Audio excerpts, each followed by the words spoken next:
আমার জীবনের সবচাইতে বড় ভুল ছিল আমার মেয়ের চুলগুলা ফেলে দেওয়া। তার আগে আমার মেয়েকে সবাই মাশাআল্লাহ বলে যাবেন।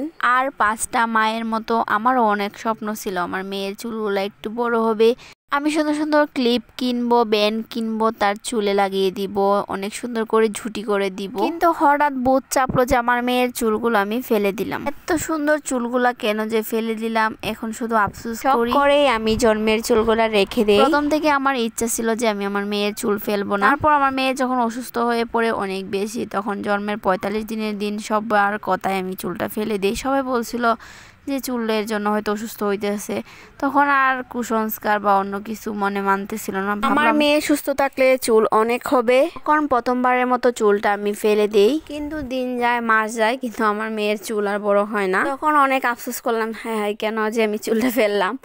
যাই হোক, তো অনেক দিন পরে দেখা গেল আমার মেয়ের চুল এতটুকু হয়েছে, অনেক দিন না বলতে গেলে অনেক মাস। এতটুকু চুল বড় হইতে আমার মেয়ের 6 মাসেরও উপরে লাগছে। চুল খুবই স্লো ভাবে বড় হইতেছিল। অনেক সময় আমার নিজের চুল আমি কেটে দেই, তারপর দেখা যায় খুবই তাড়াতাড়ি বড় হয়। তো ভাবলাম যে আমি মেয়ের চুল কাটবো, কিন্তু এত ছোট চুল আমি কিভাবে কাটবো বুঝতেছিলাম না।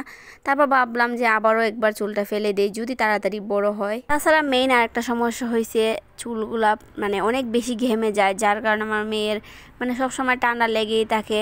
তো ভাবলাম চুলগুলা এখন একটু কেটে দেই, আবার হয়তো তাড়াতাড়ি বড় হবে। আমি আমার মেয়েকে ঘুম পাড়িয়ে অনেক কষ্ট করে তার চুলগুলো আমি ফেলে দিই। এখানে আমি স্টিমারটা ব্যবহার করিনি, আমি ঘুম পাড়িয়ে কাজটা করতেছিলাম, তার জন্য আর ব্যবহার করা হয়নি। আর টাইমটা ছিল খুবই গরমের একটা টাইম, জুলাই মাসের 5 তারিখ, তো বুঝেনি তো কি গরম ছিল তখন। আর আজকে সেপ্টেম্বরের 17 তারিখ, আর আমার মেয়ের চুল এতটুকু হয়েছে এই কটা মাসে।